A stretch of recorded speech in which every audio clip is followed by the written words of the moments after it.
अभिषेक मिश्रा लिखते हैं, प्रणाम अनंत श्री।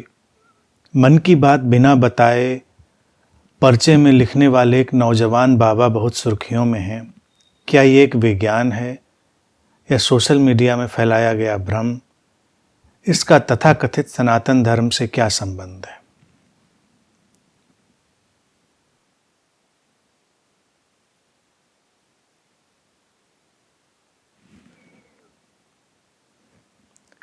मैं सोच रहा था कि ये प्रश्न आएगा। आजकल इतना उपद्रव चल रहा है मीडिया में, और फिर नहीं आया जब इधर कई सेटिंग से, तो मुझे लगा कि जो मुझे सुनने वाले लोग हैं सचमुच में बहुत परिपक्व हो गए हैं, उनको अब सब बातें साफ साफ समझ में आती हैं। अभिषेक ने भी, मैं समझता हूँ, जन सामान्य के लिए ही ये प्रश्न पूछा है। अभिषेक की समझ भी परिपक्व है, वो समझते हैं बातों को। जो मुझे सुन रहा है ठीक से, वो बातें तो समझता है। मूल बात देखिए, ये विज्ञान और ये सब धोखा और ये सब में पढ़ने की आवश्यकता नहीं है। मैं हमेशा से कहता रहा हूँ, ये खेल खिलवाड़ है, बचकानापन है, और इसका धर्म अध्यात्म से क्या लेना देना है? कोई भी तो लेना देना नहीं है। अब जैसे अभिषेक भी लिखते हैं, इसका तथाकथित सनातन धर्म से क्या संबंध है? अब ये तथाकथित सनातन धर्म जो शब्द उपयोग है, ये भी बड़ा अच्छा है। आजकल लोगों ने सनातन धर्म को भी तथाकथित ही बना दिया है। वो सनातन नहीं रखा उन्होंने। सनातन धर्म किसी की बपौती नहीं है। सनातन धर्म में तो मैं बुद्ध को भी गिनता हूँ, महावीर को भी गिनता हूँ। सनातन धर्म में सारे ऋषि हैं, लाओ त्से हैं। सनातन धर्म में जैन फकीर हैं। सनातन धर्म में हम क्राइस्ट को भी गिन लेंगे। सनातन धर्म में जो कोई भी कहीं भी प्रज्ञावान व्यक्ति हुआ होगा, वो सब उसका हिस्सा है। सनातन, अगर उसकी बात इटर्नल है, अगर उसका ज्ञान इस ढंग का है जो समय के साथ बदलता नहीं, तो वो सनातन है। सनातन शब्द में ही तो सारी बात समाप्त हो जाती है ना। अब हम कहें सनातन धर्म का मतलब ये कर्मकांड करना है, सनातन धर्म का मतलब ये है, सनातन धर्म का मतलब वो है। और भारत में तो इतनी खूबसूरती रही, इतनी सुंदरता, कि यहाँ जितने भी ग्रंथ रहे हैं वो सब डिस्क्रिप्टिव रहे हैं, प्रिस्क्रिप्टिव नहीं रहे हैं। मतलब वो डिस्क्राइब करते हैं, बताते हैं सत्य को, दर्शन को। वो कोई आदेश नहीं देते, प्रिस्क्राइब नहीं करते यही करना चाहिए। भारत से बाहर जो कई मजहब पैदा हुए, उनको ये परेशानी उनकी ये बन गई, क्योंकि जिन लोगों के हाथों से वो आगे गए तो उनको लगा कि लोगों को बताना चाहिए यही करो, तो वही करते हैं। भारत में ऐसा किसी ने नहीं कहा। इसीलिए अगर भारत की सनातन परंपरा को देखें तो यहाँ क्या नहीं है, कौन सा विचार, कौन सी विचारधारा नहीं है। आस्तिकता, नास्तिकता सब कुछ है। क्या ऐसा कोई भी सोचने समझने का आयाम है जो भारतीय दर्शन में शामिल नहीं है? हर कोई, कितने भी नाम गिनते चले जाएं, तो सनातन तो वो है। लेकिन जब सनातन को कोई सीमित करता है तो वो तथाकथित सनातन बन जाता है। और अभी पर्ची पर बिना बताए पर्ची में लिखने वाले के मन की बात बताना, अब लोगों को लगता है विज्ञान है। अब इसमें क्या विज्ञान है, जरा बताए हमको कोई। ये एक किस्म का गेम शो है, खेल खिलवाड़ है। और इस पे इतना हो हल्ला क्यों? कभी कभी ये कितनी समय की बर्बादी है। सीधा सा इसमें एक जो तर्क बैठता है, जो तर्कवादी लोग होते हैं, जैसे जो ऐसी बातों को चैलेंज करते हैं, वो भी कुछ बेवकूफ़ियाँ करते हैं। वो करते हैं कि हम पाखंड अंधविश्वास और इस तरह चीज़ों को हटाएंगे। फिर लोग लेके आएंगे कि पाखंड अंधविश्वास दूसरी जगहों पर भी होते हैं, तो उनकी तो बात नहीं करते, फिर मारामारी शुरू हो जाती है। तो कुल मिलाकर इरादे तो सभी के नेक नहीं होते। हर जगह बेवकूफ़ियाँ हैं तो हर जगह उनको हमको देख लेना चाहिए। हर जगह इन बातों को तो हमको एक इंटरटेनमेंट शो की तरह देखना चाहिए। उस इंटरटेनमेंट शो से ज़्यादा उसकी वैल्यू नहीं होती। अब सामान्य सी बात देखिए, बिना बताए किसी के मन की बात पर्ची पे लिख देना, ठीक है, बढ़िया बढ़िया बात है, मज़ेदार बात है। तो अगर हम इसको विज्ञान की बात कहेंगे तो हम ऐसा क्यों नहीं करते हैं कि ऐसे बाबाओं को हम कुछ सार्थक काम दें जिससे समाज में सार्थक परिवर्तन हो। ये सब उल्टी सीधी बातें ही क्यों उनको लिखनी होती हैं? फिर वो कहेंगे कि हमारे इष्ट, हमारे देवता हमको बताते हैं। लेकिन ये केवल बात यहीं सीमित नहीं है।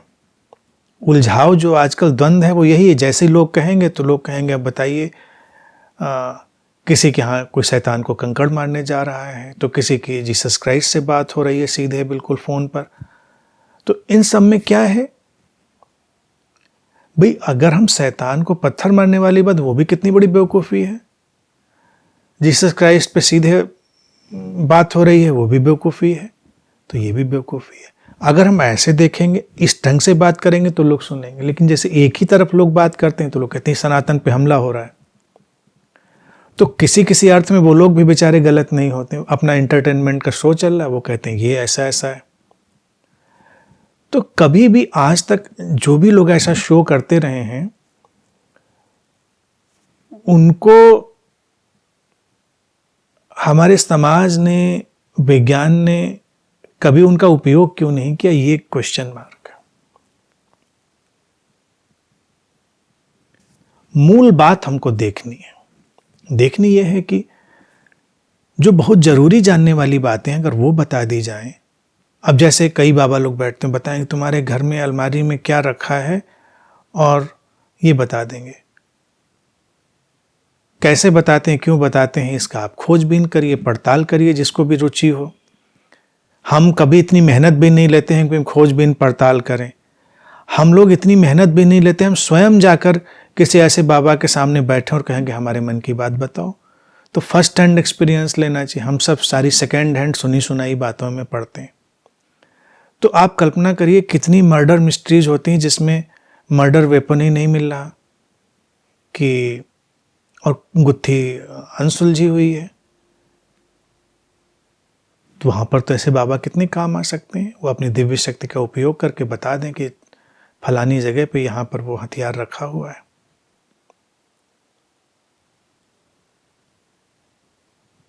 सॉल्व हो गई मिस्ट्री। कई चीज़ों में इतना इतना हम इन्वेस्टमेंट करते हैं, वो सारे इन्वेस्टमेंट बंद हो सकते हैं। अब ये सब बातें तो हर कोई जानता है, इसलिए अब हमारा कहना है कि इसमें पढ़ना ही क्यों है। जब तक कोई व्यक्ति किसी को सचमुच में शोषित न कर रहा हो, किसी का नुकसान न कर रहा हो, तो इंटरटेनमेंट में कोई बुराई नहीं है, चलते रहना चाहिए। लोगों की मांग होगी तो वैसी सप्लाई होगी। अब उसी के साथ देखिए जो मुद्दे गर्म हो चुके हैं, वो धर्मांतरण और घर वापसी। तो पहली बात तो जो धर्मांतरण में लगा है वो कितनी बड़ी मूर्खता में लगा है। ईसाई मिशनरीज उसी में पागलपन में लगे हैं, मुस्लिम उसी पागलपन में लगे। भारत के इतिहास में देखो, तलवार का जोर रहा हो या कुछ भी, इस्लामीकरण या धर्मांतरण, क्यों भाई? आवश्यकता क्या है इस बात की? तो जब एक साइड में वो बात होगी तो दूसरी तरफ घर वापसी भी होगी ही ना। क्रिया की प्रतिक्रिया वैसे ही चलती रहेगी। और दोनों बातें मेरी दृष्टि में उतनी ही व्यर्थ हैं, उनका कोई मतलब नहीं। धार्मिक ना वो बात है, ना धार्मिक ये बात है। धर्म का इससे क्या संबंध है? ये तो एक मिलिटेंसी होती है लोगों को अपने मत में डालने की, अपने मत में बदलने की। अगर सत्य की, ज्ञान की हम बात करें तो लोग बस जागृत होंगे अपने ढंग से। उनको किसी चीज में उलझाने की, बांधने की आवश्यकता नहीं होगी। लेकिन मनुष्य का मन ऐसा ही कमजोर है। अब देखिए वेटिकन में देखिए, जिनको ये लोग संत घोषित करते हैं, जैसे मदर टेरेसा का था, उनको संत घोषित करना था। तो संत घोषित करने में कितनी टॉप क्लास की स्टुपिडिटी चलती है। चमत्कार की खोज करी जाएगी कि इन्होंने कोई चमत्कार या 3 चमत्कार किए होंगे, तो चमत्कारों के आधार पर उनको संत घोषित करेंगे। संत का मतलब इतना ही हमने बना दिया है कि इस तरह की मूर्ताएं जो करता है। अब इसमें बड़े बड़े लोग, हर संगठन मजहब के लोग लोगों को किस तरह से मूर्ख बनाते हैं ये देखना है, उनका शोषण करते हैं कि उनको जीवन के असली चमत्कार से दूर करते हैं। एक संत को एक तो सर्टिफिकेट की जरूरत नहीं होती कि एक संत को कोई संत का सर्टिफिकेट देगा, ये सर्टिफाइड संत हो गए। संत तो बस अपने संतत्व में स्वयं विकसित होते हैं। भारत ने तो ये परंपरा, सनातन अगर हम धर्म कहें, भारत के सनातन परंपरा में कोई सर्टिफिकेशन नहीं है। यहाँ तो संत बस हो जाते हैं, इसीलिए कोई भी यहाँ संत हो जाता है, किसी से प्रमाण पत्र की आवश्यकता नहीं होती। लेकिन वहाँ प्रमाण पत्र देते हैं, चमत्कार के प्रमाण पत्र देंगे। फिर आम जनता ने अध्यात्म को, और जानबूझकर कई संगठित लोगों ने अध्यात्म को कितना सतही बना दिया है। लोग खोज क्या रहे हैं? बस केवल चमत्कार। तब तो ये सब शो चलेंगे ही ना, एंटरटेनमेंट के शो। चमत्कार की खोज ही देखा जाए मनुष्य की जड़ता की सबसे बड़ी जड़ है। जितना स्वार्थी जड़ व्यक्ति होगा उतना ही वो चमत्कार की खोज करेगा। जितना ही व्यक्ति समझदार होगा, संवेदनशील होगा, वो जीवन के चमत्कार को देखेगा। कल्पना करिए, जीवन तो प्रतिक्षण चमत्कार कर रहा है, तब किसी भी ऐसे बाबा, ऐसे किसी प्रॉफेट, ऐसे किसी भी संत की हमको जरूरत कहाँ रह जाती? हम उनके झमेले में ही नहीं पड़ते। तो सतही चमत्कारों की खोज ही मनुष्य को उलझाने का काम करते। मनुष्य के मन में है कि सतही चमत्कार हो जाए। ऐसी उसकी ब्रेन वॉशिंग हो चुकी है, वो बस सड़कों पे घूम रहा है और इसी लालसा में है कि कोई सड़क चलता हुआ व्यक्ति मिल जाए और रोकेगा, बस कुछ चुटकी बजाएगा, जीवन में चमत्कार हो जाएगा।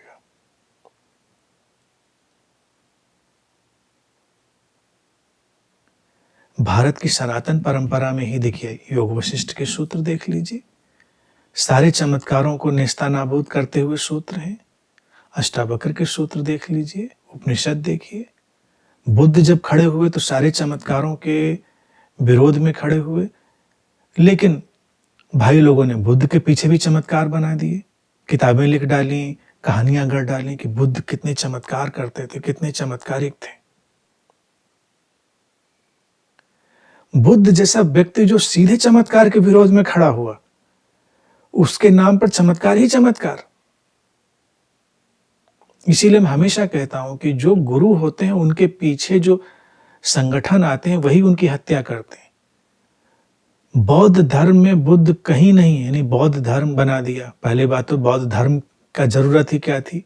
बुद्ध भी तो सनातन परंपरा में ही थे, भारत में ही पैदा हुए थे, लेकिन अलग अपनी ढपली बजानी थी। जैन धर्म बना दिया, उनको अपनी अलग ढपली बजानी थी। सिख धर्म बना लिया, उनको अपनी अलग ढपली बजानी थी। लोगों को अपनी अपनी ढपलियां चाहिए, अपनी अपनी ढपली, फिर अपने अपने राग हो जाएंगे। क्या जरूरत है ये अलग अलग मजहबों, संप्रदायों, धर्मों की जरूरत क्या है मनुष्य को? क्या सचमुच में कोई जरूरत है? तो कहीं जरूरत नहीं है। इन सबको विदा ही करना होगा। आजकल के जागृत युवा को, मनुष्य को इन सबको, सारे धर्मों को तिलांजलि देनी होगी, अर्थात उनको विसर्जित कर देना हो, कोई आवश्यकता नहीं।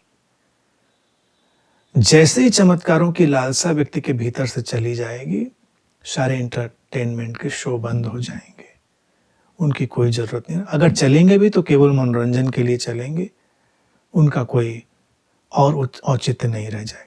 अब इतने लोग होते हैं, वो एक बार ये चीज नहीं सोचते हैं कभी कि अच्छा, जब कोई किसी के मन में उतर कर एक्सरे कर लेता है, एमआरआई कर लेता है पूरा, तो सार्थक बातें क्यों नहीं आती हैं? कोई सार्थक बात आ जाए।